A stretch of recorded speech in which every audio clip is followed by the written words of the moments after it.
Welcome to On Ice, the show about the show 20 years later. Today, we're talking about Lost, Season 6, Episodes 8 and 9.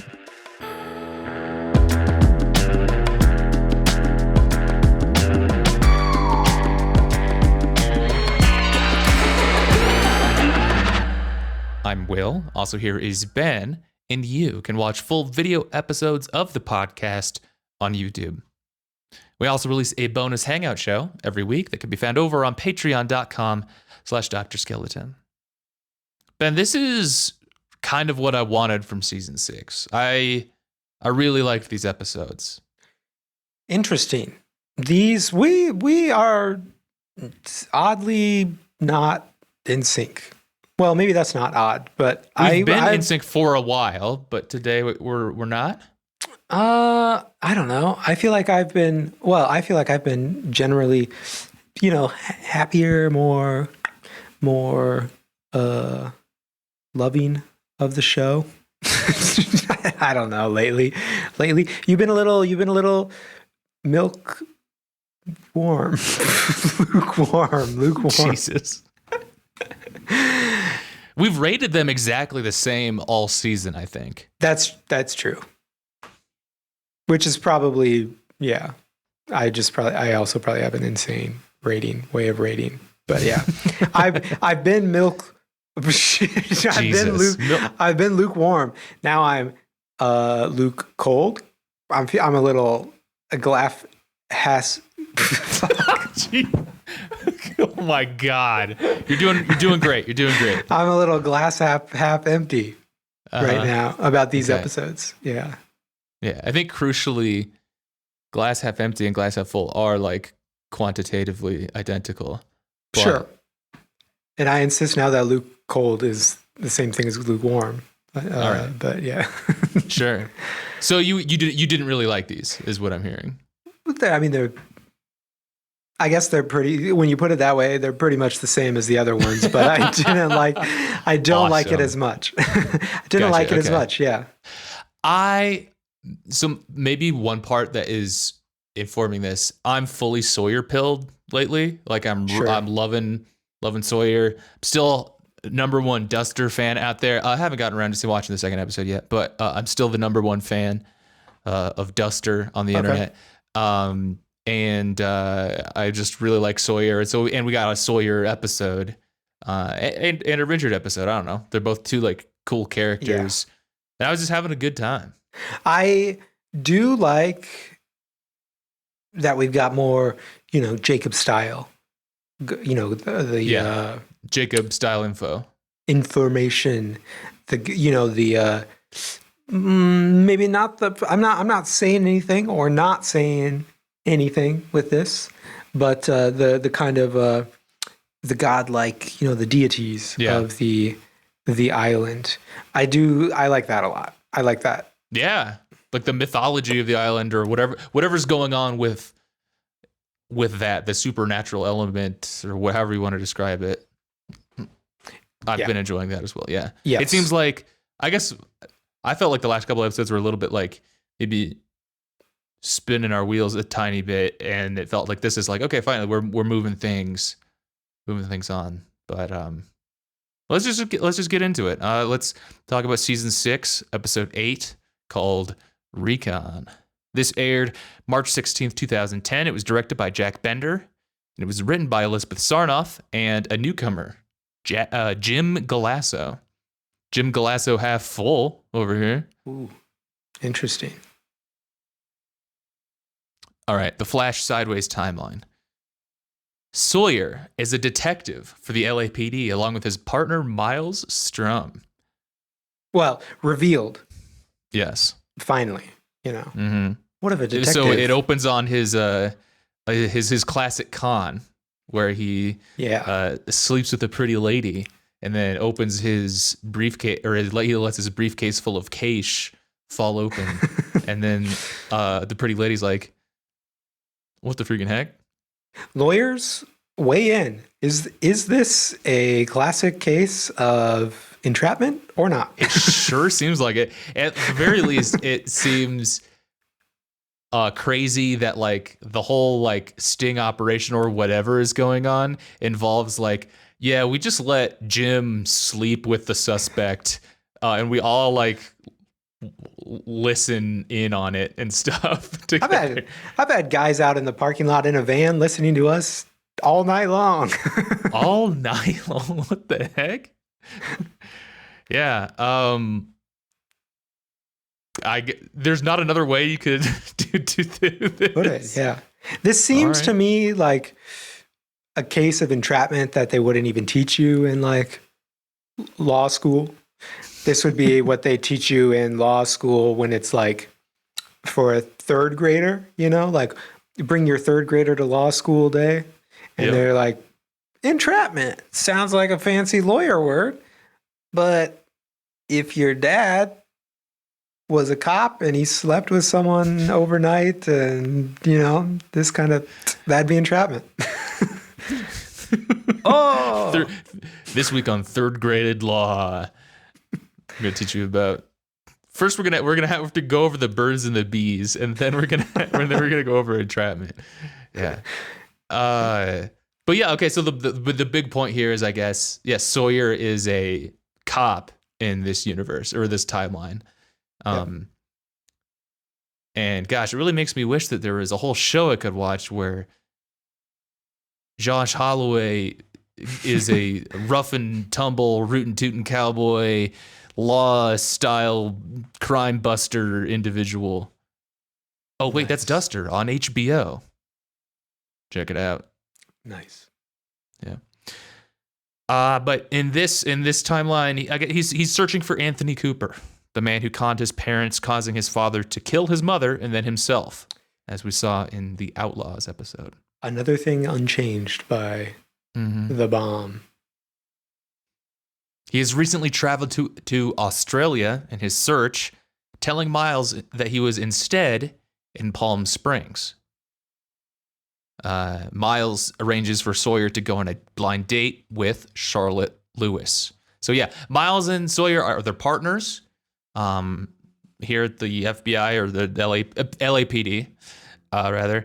And they have a bit of an interesting relationship. I mean, like we saw Miles and Sawyer have a relationship, like a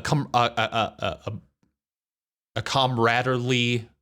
I don't know if I'm saying that right, but like a mutually respectful relationship when they were both at the Dharma Initiative for 3 years. Like when Jim LaFleur was head of security and Miles worked for Jim, and like they had a good rapport there. This is a different arrangement, and I feel like, I don't know, Ken Lung is very good as a standoffish and prickly Miles, but the sideways cop Miles feels kind of forced or off, strange way. Yeah, I know you don't know this because you haven't watched it, but he's basically this kind of cop in Saw as well, where he's Danny Glover's partner or whatever, you know.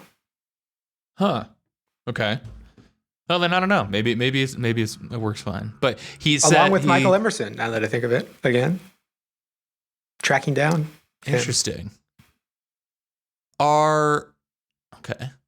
So Miles is seems to be very invested in Sawyer's personal life.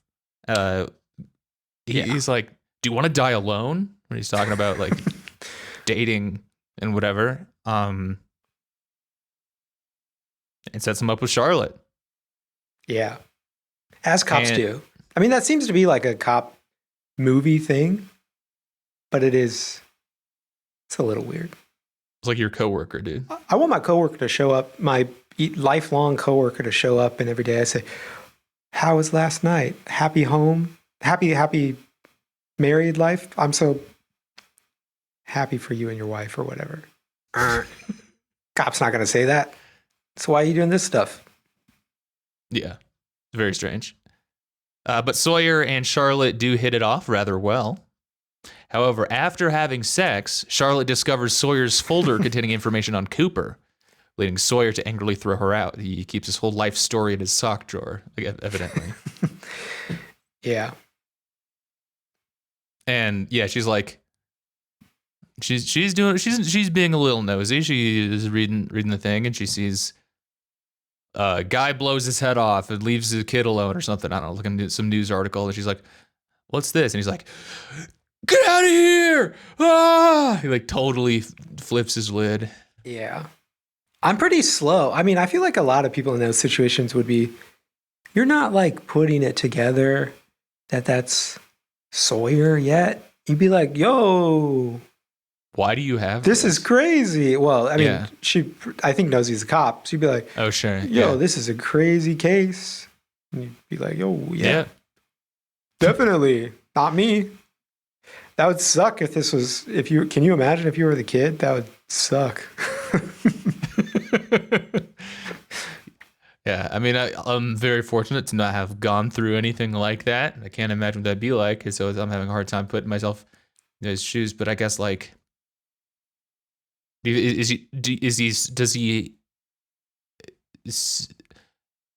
he ashamed of that as his past?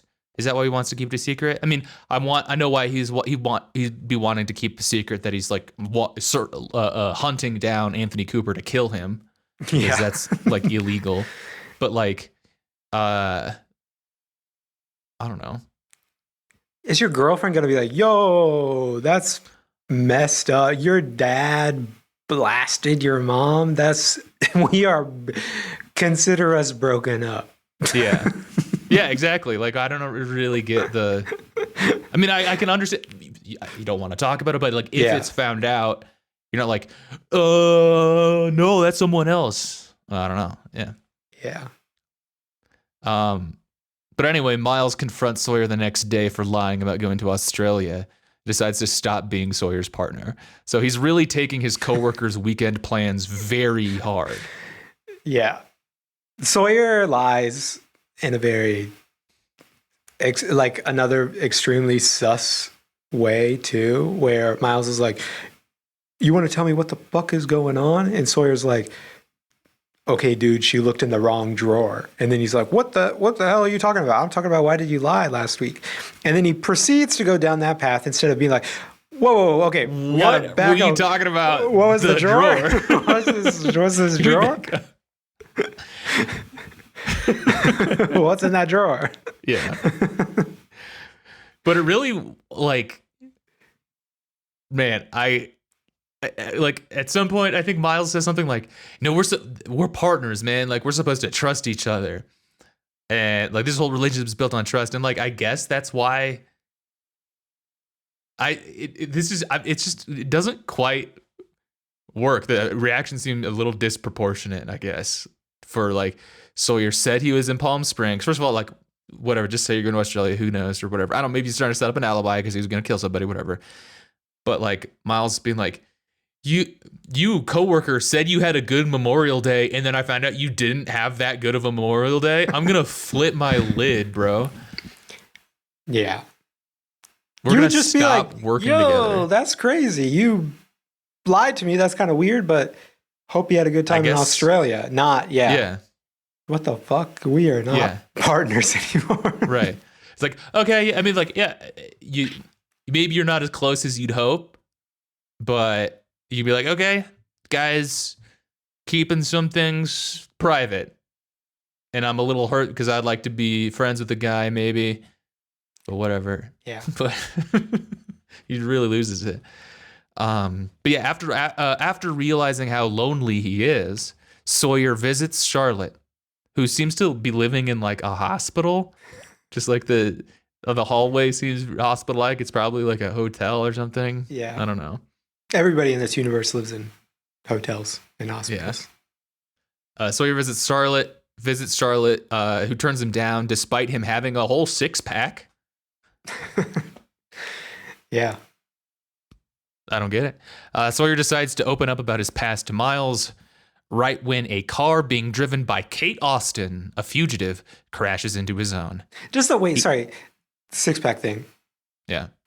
Is that a thing? Is that a move? I kind of can't imagine imagine that he made it through the door. I kind of can't imagine going to like a woman's apartment, even for like a date type thing, but especially in this situation.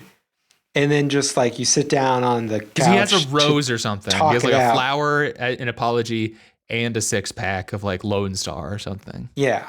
And he takes it with him, which is like a little trope that I've kind of seen before. Like, oh yeah, he's going to keep the beer. But I feel like in reality, he took the beer for himself too. Because I'm imagining them another alternate reality where that he makes it through the door, sit down, they have a conversation.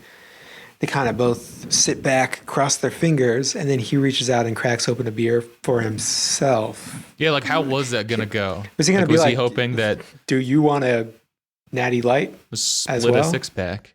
Right. Yeah. I just thought we'd talk it out. Maybe. Yeah. I guess maybe. Yeah. Talk it out over a 6-pack. I mean, I can see it is more Sawyer-like to Sawyer's beverage of choice being a 6-pack of beer makes sense versus a bottle of wine. So I can see why they went with that. But yeah, what was Sawyer envisioning for how this was going to go? Like if Charlotte was going to forgive him, take the rose, and then he just starts like, crushing brewskis, I guess. Sure. Yep. But yeah, Kate crashes into Sawyer and Miles. Chaos Kate coming through. And Sawyer chases her down in an alleyway, leading him to recognize her from their encounter at LAX. And he lets out a very like ravenous, some bitch. And he like realizes who he's caught. Nice. As only Josh Holloway can. Very good. I call back to past episode. I rewatched The Running, double speed, and it worked out. It looks good. It looked good. Just the chase. Just the chase, Gotcha. I've been trying it out again. I pitched it on the show, but I don't always live the life of trying out the double speed to check out is this action good or not. So I tried it out. Actually looks pretty good. Okay, so again, the test is you don't know if it's good or not until you watch it. Watch a fight scene or action scene, and then if it looks good at double speed, then it's good. That's how you know it. Choreography. How about what if it just looks good at when you're watching it the way they want you to watch it? Well, you might be fooled. That's why you have to watch it at double speed to know. That the whole point is being fooled. Like they're not actually fighting. The real test to see if an action scene is good is to watch it, and if it's good, then it's good. But this is a way to double check it. This is a way to double check it, I suppose. It might be extra good or something if you watch it at double speed. It's like I don't like the test. It's like zooming in on something, where you're like, okay, if it looks bad already, it's bad. If it looks good, really good already, it's good. But if it's somewhere in the middle, you might zoom in, which in this case means speed it up to double speed. And then you're like, does it still look good? I really like this movie, but I wasn't sure if it was good or not. So I turned my brightness down to 0 and like it shone a bright light right at this screen. So there's a huge glare, and then I couldn't see any of it. So it was actually kind of bad. That's you. No, well, except if sometimes the conclusion is, damn, I realized that movie was really good. It still works. Yeah. Yep. Okay. Yeah, you changed the audio language and the subtitle language to a language you don't speak. Then if you can't understand them, then it's not good dialogue. But if you can, if the movie still kicks ass, then you're like, damn, this movie is good. It transcends language. Or in my case, this fight scene transcends speed and time. Sure. Okay. If you can replace the soundtrack to any fight scene with yakety sax, then There you go. and it works, then it's good. Then it's still really Yeah. good. Actually, I mean, my version of that is like, put Fortunate Son under the ending of any movie, and if it, I guess my point is If it that just lines works up. for every movie. Yeah. I don't But if it lines up really And it well, will then you always know be it's good. good. Yeah. All right, 2007. We're in the original timeline. Following the events of the previous episode, the Man in Black, also known as Boschlock, leads the others he has recruited, along with Sayid, Claire, and Kate, to rendezvous with the other recruit, Sawyer, who is tending to an injured Jin.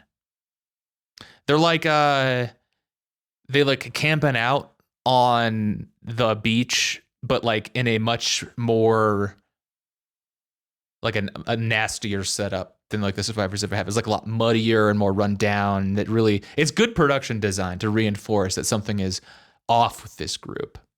Sure. So the Man in Black sends Sawyer on a reconnaissance mission to the smaller Hydra Island to spy on the survivors of Ajira Airways Flight 316. And I suppose it didn't occur to me that they might try to fly the plane off the island, but sure. That's confusing me. I'm definitely in a lull again of stuff that I don't quite remember. Yeah, same. And so I'm kind of, I'm fly off the island. Don't remember. I mean, if there's a plane, sure. Yeah. But yeah, I guess, Frank Lapidus landed it mostly successfully. I mean, I guess so. Yeah. I guess he did. And a For helicopter, do the helicopter thing and then take off. Probably not. Probably can do the plane thing. Well, sure. Got to find a runway. Back at the camp. Folks, I am your aviation. My name is Ben. I will be your aviation consultant. And I've got to say, you're in a tricky situation right now. You do have a good airplane, but you are likely going to want to find a runway. I would recommend it. I would recommend it, Mr. Lapidus. I will Are you watching the take rehearsal? my payment and check. Yes, but I didn't watch it, the latest one. So I know we have yet to watch the finale as well. Yeah. Okay, cool. This last thing. Back at the camp, Claire attempts to kill Kate while Sayid watches passively, forcing Boschlock to break up the fight. The Man in Black slaps Claire and says, "This is completely inappropriate." Just very funny way to put it. Yeah. Yeah, there's something wrong with these guys. I'm getting the feel for. There's weird stuff going on. Whoa, Yeah, that guy is not Locke. What was that? This is talking like a British guy or something. This is completely inappropriate. No way. This is completely pear-shaped. You're being A bellend. you're being a right bell end, mate. The Man in Black later explains to Kate that he told Claire the others took Aaron in order to give Claire something to, quote, hold on to. He also compares himself to Aaron, stating that his own mother was crazy. He says, Aaron has a crazy mother too. All right, man. Cool. So I think that this is going to be kind of a conversation that I assume will hit hard upon rewatch, but there's like, it's not really like, it doesn't make sense yet, or like we don't know what he's talking. He's mentioning growing pains. He mentions a disturbed mother. If I had to guess, there's probably some obvious like mythological or like biblical connection here I'm totally missing. Like he's actually Job or something. I don't know anything about Job. But yeah, or like a Hera that turned her kids into sheep and roasted them or something. And I missed that. Growing pains is an interesting phrase to to bring up. And I can't think of anything obvious. Growing pain. Who else had growing pain? Shaq, probably, because he grew a lot. We find out Boschlock is actually Shaq. Claire later apologizes to Kate, thanks her for taking care of Aaron. I liked that. This is really cool. There's a compelling mix of the old Claire and influenced Claire. You know, like how much of the original Claire is left. There seems to be like an internal struggle over whatever kind of like evil influence that Boschlock has on her. That makes, I think, it more interesting than if it was just like, oh yeah, Claire's gone and it's just an evil puppet now. But it's more like lies and deceit have warped her rather than like. But it I don't know. To me, I find it a little bit more compelling to imagine that she's still in there being like constantly tormented. Yeah. I mean, it's like Saeed is kind of dealing with the same thing too. A bit like maybe there's like he's kind of. I'd like to imagine that like if there's less like a supernatural like spell being put on Saeed, and more so that like the Man in Black Silver Tongue has like more convinced Saeed that his true nature is to be evil. And so that's why he's not choosing to like help rescue Kate the way that he might have used to do that. Like it is for our Zoomers out there, in your speak, this would be they're black-pilled. Saeed's black-pilled, at least. Yeah. Sort of. Yeah. Yeah. Doomerist take. Yeah. So on the Hydra Island, Sawyer finds all the passengers dead and encounters a woman named Zoe who claims to be the only remaining survivor of Flight 316. See a very creepy pile of bodies. Reddit really doesn't seem to like Zoe. Lost's most hated character. Really? Seems like. Yeah. I don't like her either. In the same way that I don't like any character that brings any kind of conflict into a television show. Because I got all my characters. I got my story going on. Mm-hmm. What are you doing interrupting my story? It's not going the way I thought it was going to go. I want my characters to be happy, healthy, on the island. You want them to be on the island? Anywhere. Oh, anywhere. Okay.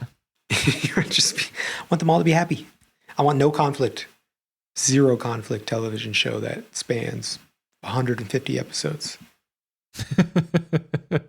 I used to get really stressed out by like reading books as a kid, like you know the fantasy novels and stuff that I was reading, and like I just wished that there were versions of the books where there wasn't conflict. It was just like the good guys.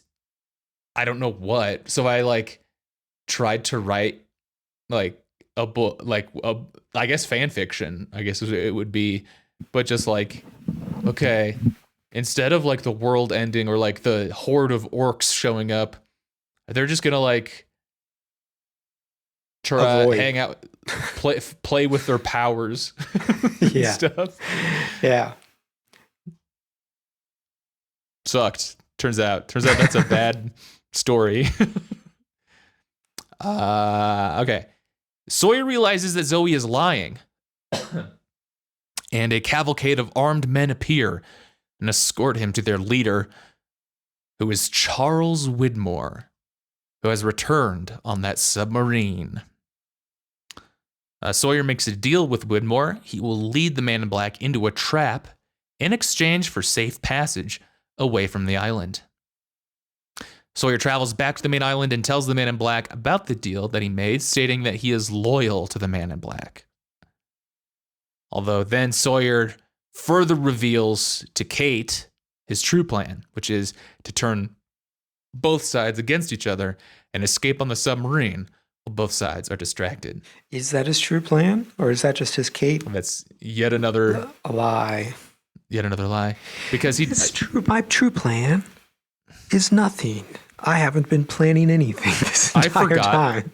To think about any of it. I forgot. My only plan is to say that Chaos. That's not the plan. Yeah.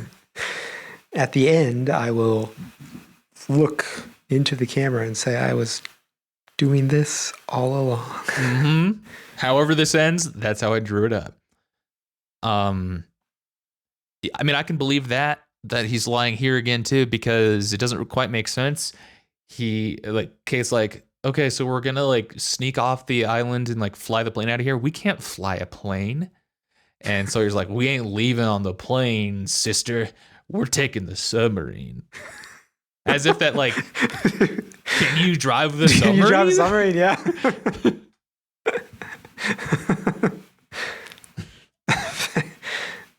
Very nice. Very cool. Yeah, man, I liked this episode a lot. I'm gonna give this a 4 out of 5. Actually, saying it again, yeah, this is 4. Awesome. I think the next one's actually better too. So, yeah, anyway. I agree. This episode of two guys who thought they disagreed about Lost but actually agree about Lost is brought to you by those two same guys, Ben and I. Thanks for listening to the podcast. But please consider subscribing to the YouTube channel and telling a friend about the show and heading over to patreon.com/Dr. Skeleton to get even more content. All right, let's talk about season 6, episode 9, which is called Aeterno. You got those eternal abs.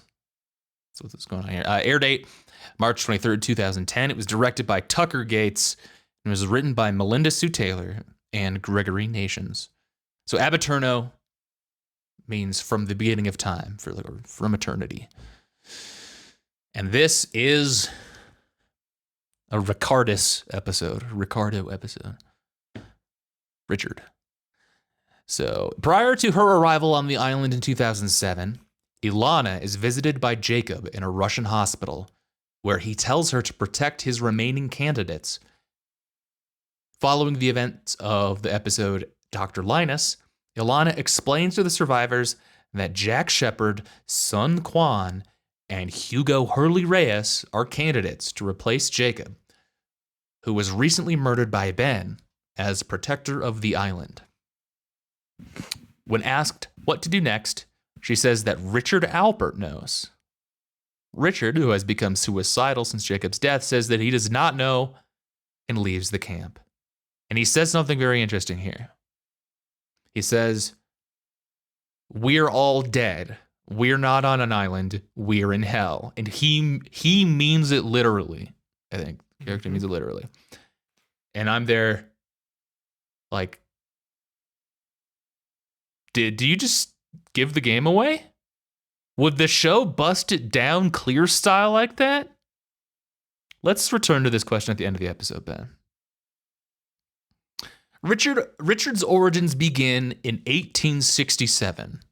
Known as Ricardo, he lives in Tenerife with his dying wife, Isabella.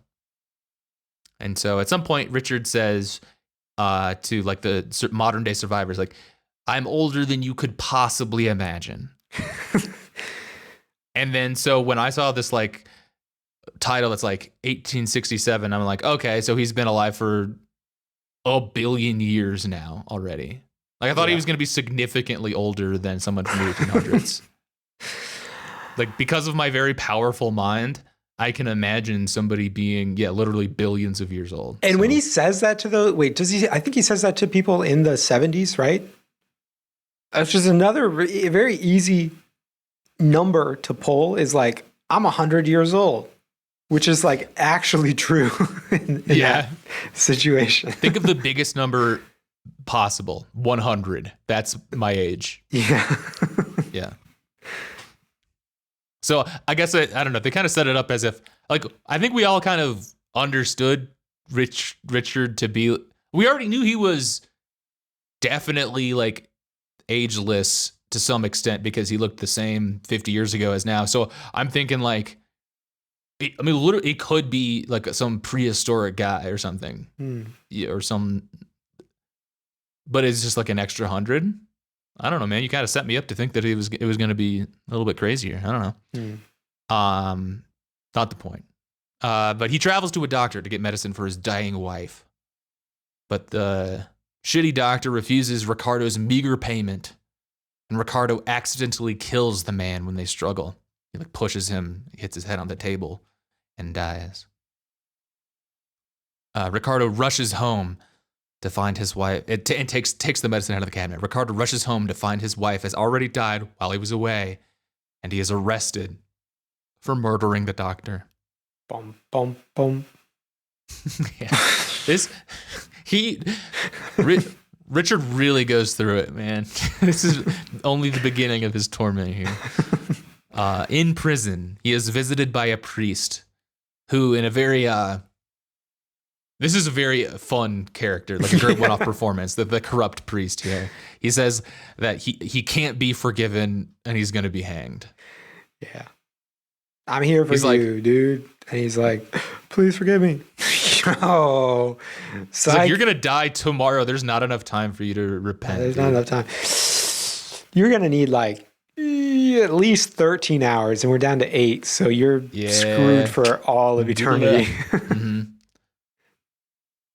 So, yeah. However, learning that Ricardo has been learning English by reading an English Bible, the priest allows Ricardo to be taken as a slave to the New World aboard the Black Rock. English, you say? Corrupt priest. English, the only language that can save you from hell. Oh, good. We're definitely gonna need. Why did he need somebody who spoke English? You think? I feel like it seemed like his job was to row the boat.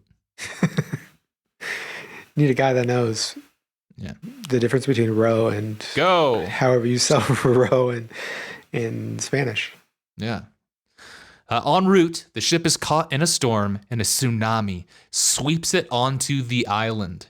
It crashes through the statue, the big statue there, and the Black Rock crashes into the jungle. So that's how the statue got busted up. Yep. Put that right next to how Kate got bangs. Mm-hmm. Jack got his tattoo. My Christian wears Vans. Yep. The next day, the crew members begin executing the captives. Like the captain comes through. It's just like, all right. Just poking him. I mean, really brutal. Like, this is a particularly nasty episode. Or like brutal, visceral episode, I guess. Like, yeah. Real like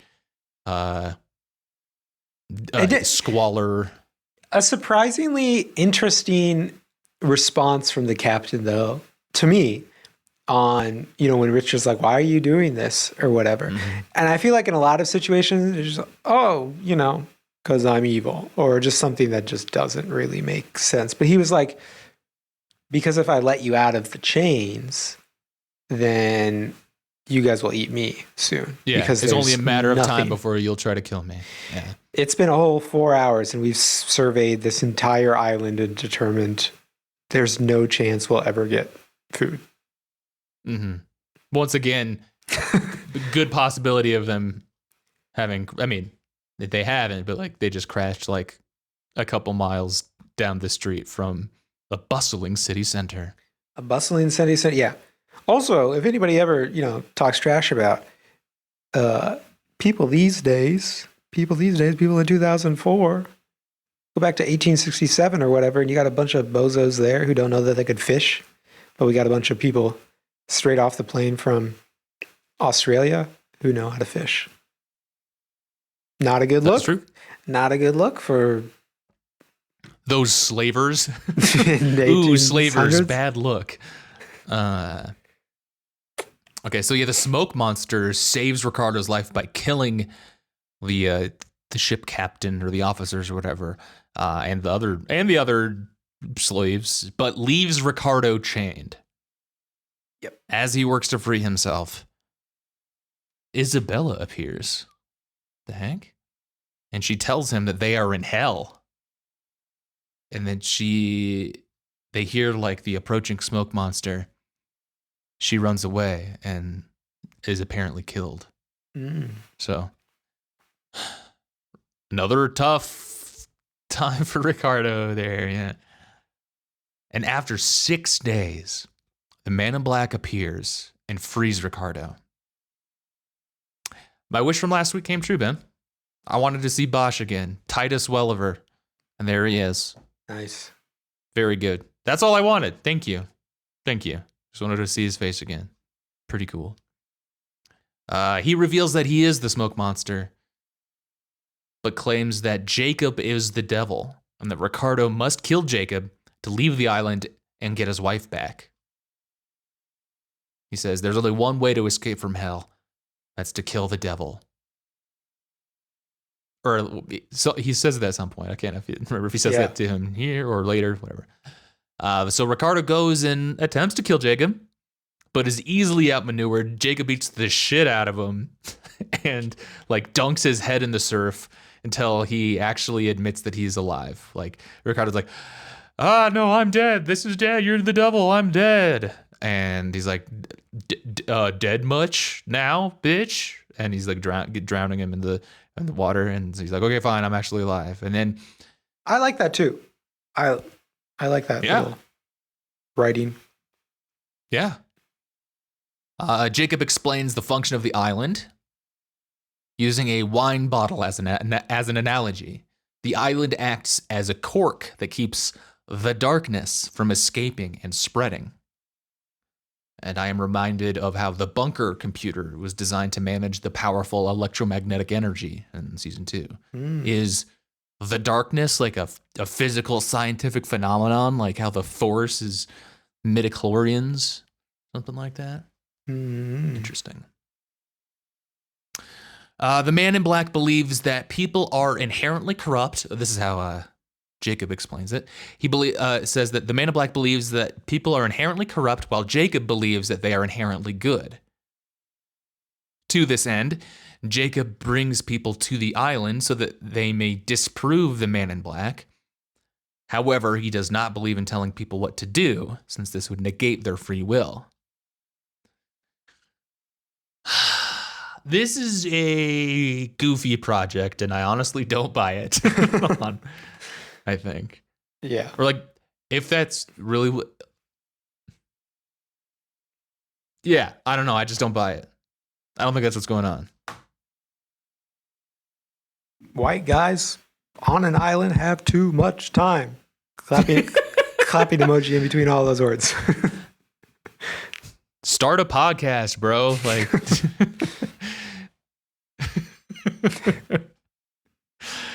when Ricardo points out that the Man in Black can corrupt others, when Ricardo points out that the Man in Black can corrupt others, with himself as an example, Jacob suggests that Ricardo becomes his representative. It's kind of like an unfair balance, I guess. And he offers to reward Ricardo with anything he wants in return. And Ricardo's like, all right, I want my wife back. And he's like, ugh, can't do that. And he's like, okay, give me absolution. He's like, ooh, can't do that either. And so he's like, okay, I want to live forever so I never have to go to hell.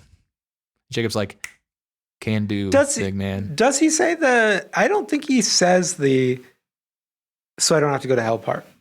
I think that's implied, though, because he wants absolution. Well, I agree that it's implied, but I'm just saying he didn't say it. And because I'm stupid, it took me thinking about it for quite a while. Where did that come from? Yeah, maybe he doesn't say that. In the summary, it says he has to live forever, so he never has to go to hell. But I think it does follow from, he seeks absolution and wants to avoid hell. Yeah, makes sense. That's why he's smarter than me. We discussed last week, best I would come up with. Mm-hmm. Well, before I go to hell, beer me. One beer, one more milk beer. Warm beer.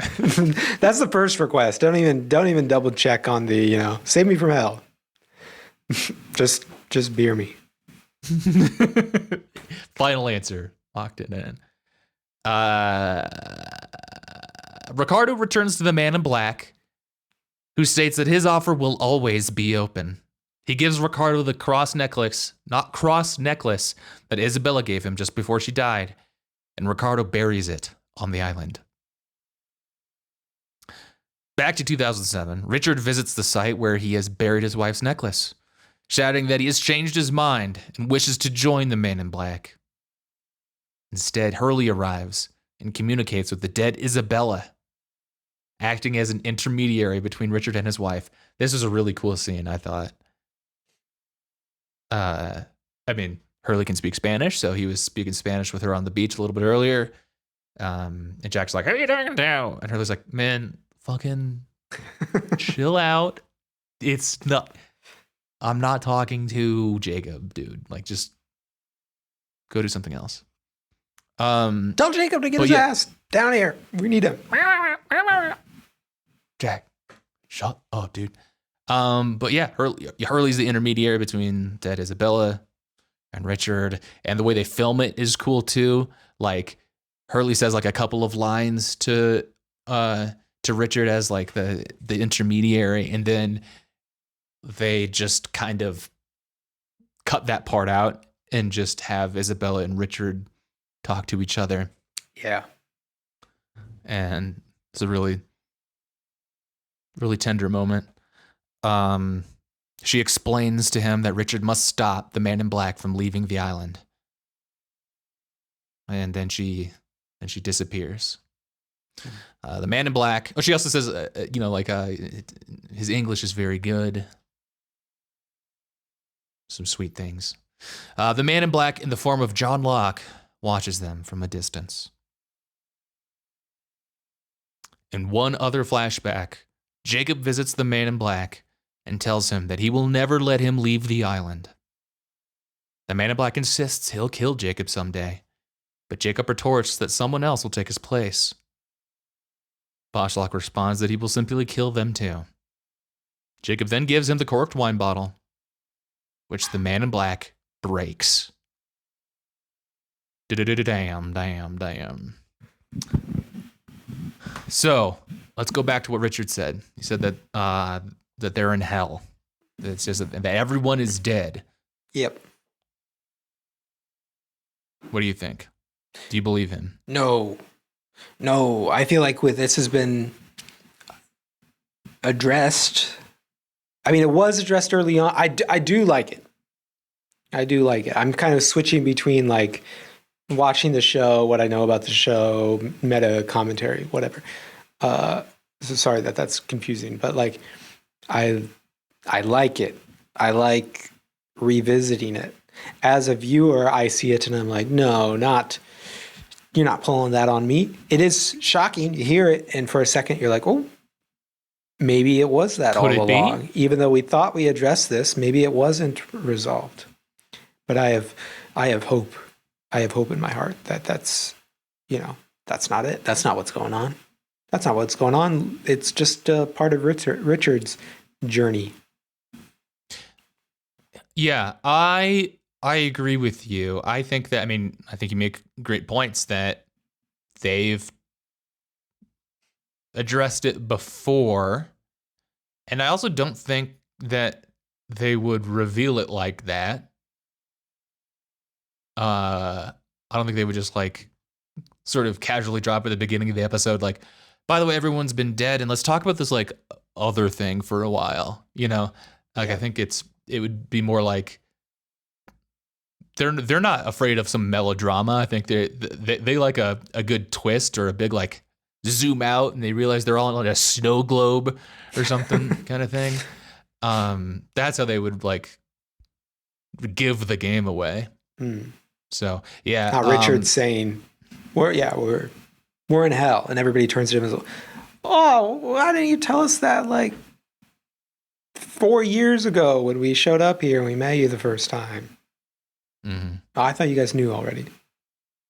I think that this is definitely driven by Richard's like religious beliefs and like his seeking absolution, and he think they like he is kind of in hell, like himself in a way, in that like he has to live forever and is constantly tortured. So like in that way, if that's how you envision hell, like then he's kind of right. But yeah, I don't think that like they're saying here that Lost is happening in hell. This is a great episode. I'm gonna give this a 5. I'll give it a 4. Okay. Very well. Is there anything else we want to say about No, we actually these episodes? We went through these pretty quickly. I mean, they do feel like very substantial episodes for the series, like you started off saying. Turns out they're good, folks. They're not Luke cold or lukewarm. I'm not lukewarm. Milk warm. I'm warm. Even. Fully warm. Steaming milk over here. Steaming hot cup of milk. Yeah. Coming at you. What do you want to have next? Imagine it. Your wish is my command. Is that how you say it? Your wish is my command?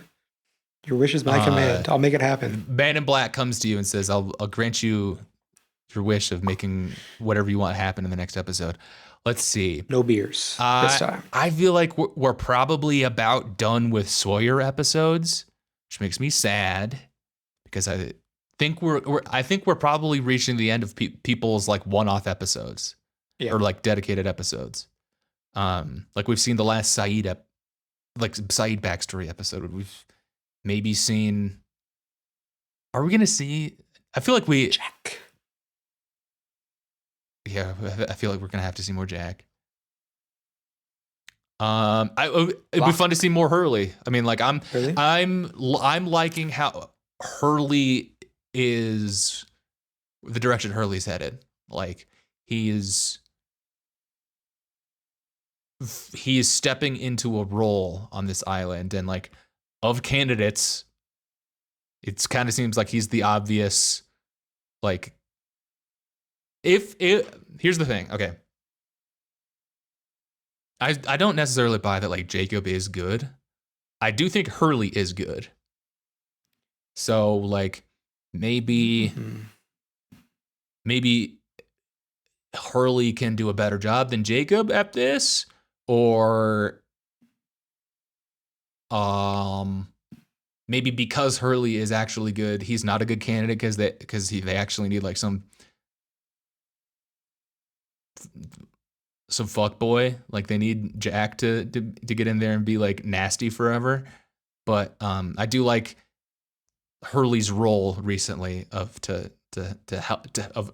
helping people. Sure.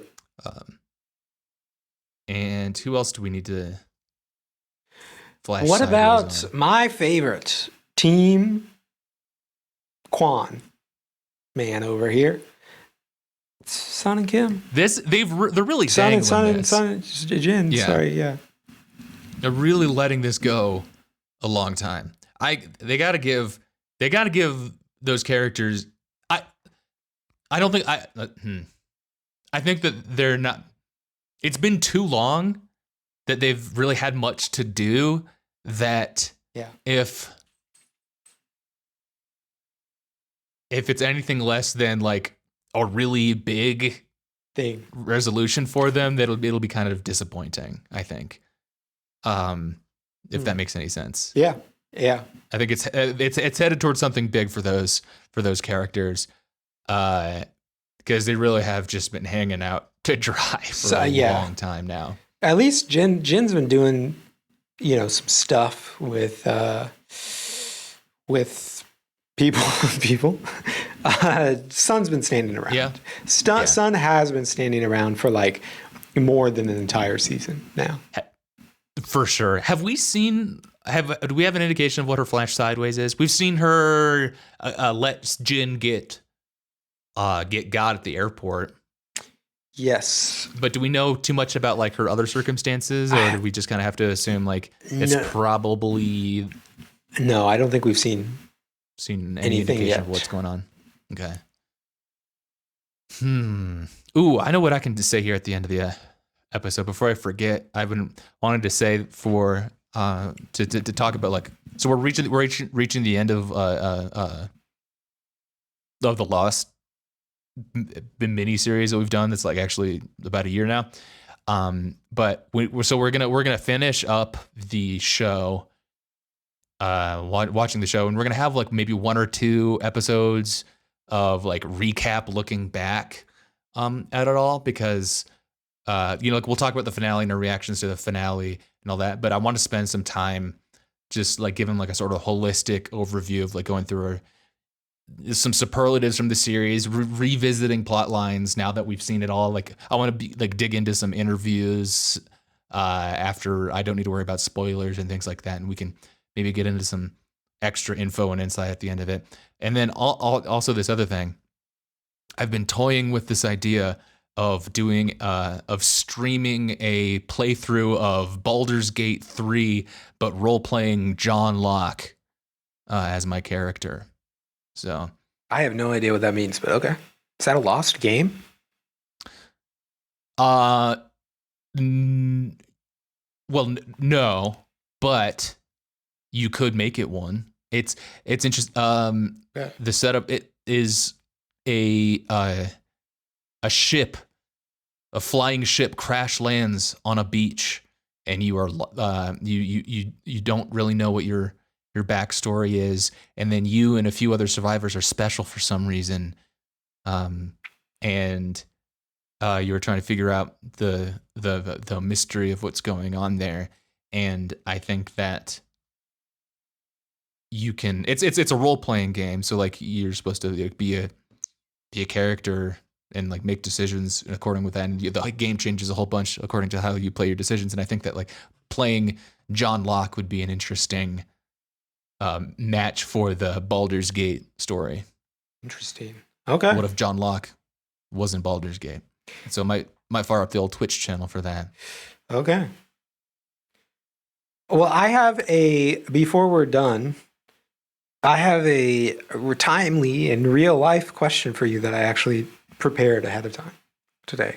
In the country that we live in, America, it is currently Memorial Day, which I believe is for memorializing dead soldiers, whatever. Who are your favorite Lost characters who we have lost? I'm a defender of the Nikki and Paolo episode, but that was a one-off interesting thing. We've lost Kimi. Wait. Yes, we've lost Kimi. Lost Mikhail. We've lost Charlie. Well, I would like to say my favorite, who you haven't said so far, Mr. Echo. Mr. Echo is my number one lost soldier on this Memorial Day. It's been a very long time for him. Mr. Echo, we salute you. Wish we could have seen him. Thank you for seen him some more. Your service. Do you think we'll see him again before the end of the show? I think it's kind of seeming like not. I think we'll see everybody again. To be honest. Really? I think everybody you will see again.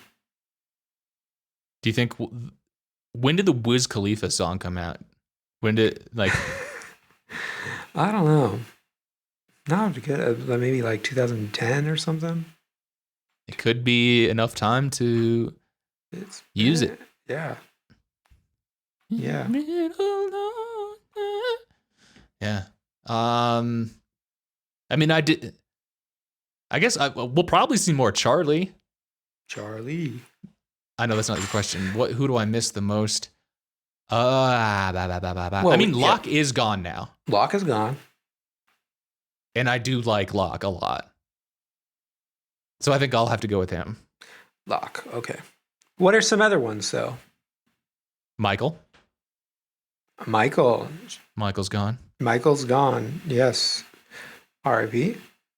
Our cop boss. Oh, Ana Lucia. Ana Lucia, yes. Yes.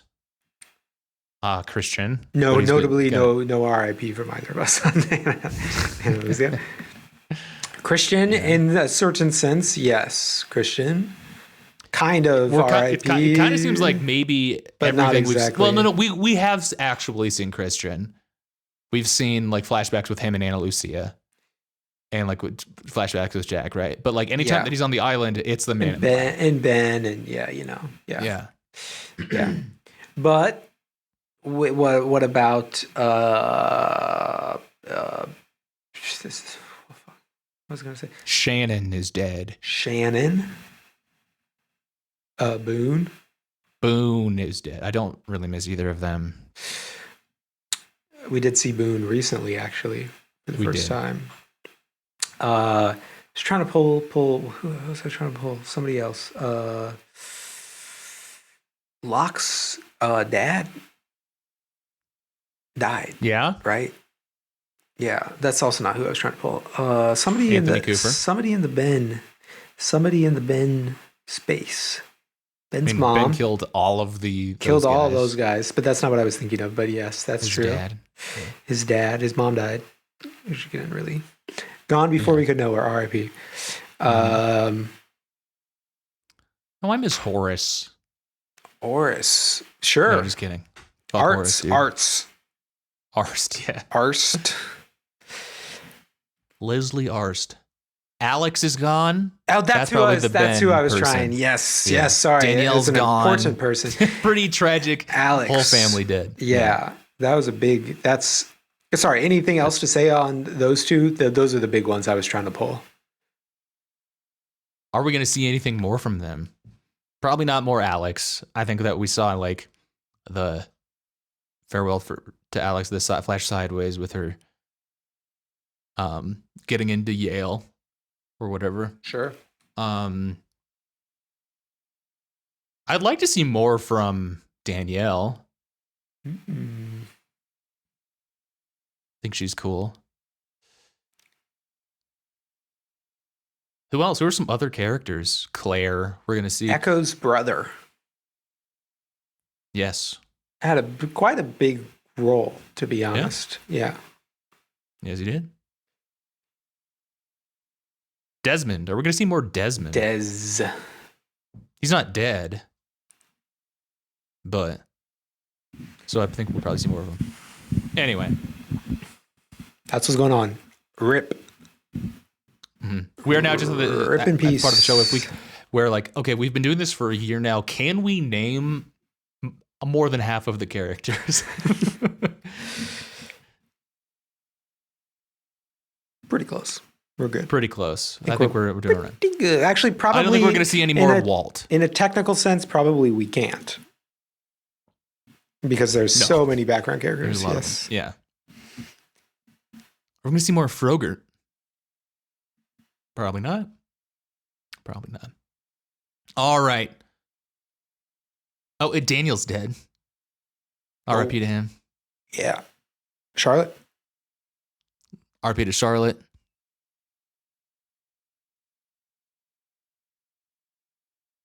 We'll stream that Wiz Khalifa song once in your honor, all of you dead characters. Thank you for your service on the island. We'll see you again alive in hell. If you like the show and want to hear more from Ben and I, consider joining our Patreon. That's patreon.com/Dr. Skeleton. Every week, we release a bonus hangout show and get into the stuff that we just can't talk about on the main feed right into the show. Dr. Skeleton's Art School at gmail.com. Comment down below, who do you miss the most? Which fallen lost soldier are you mourning today? Next week, we'll be watching Lost Season 6, Episodes 10 and 11.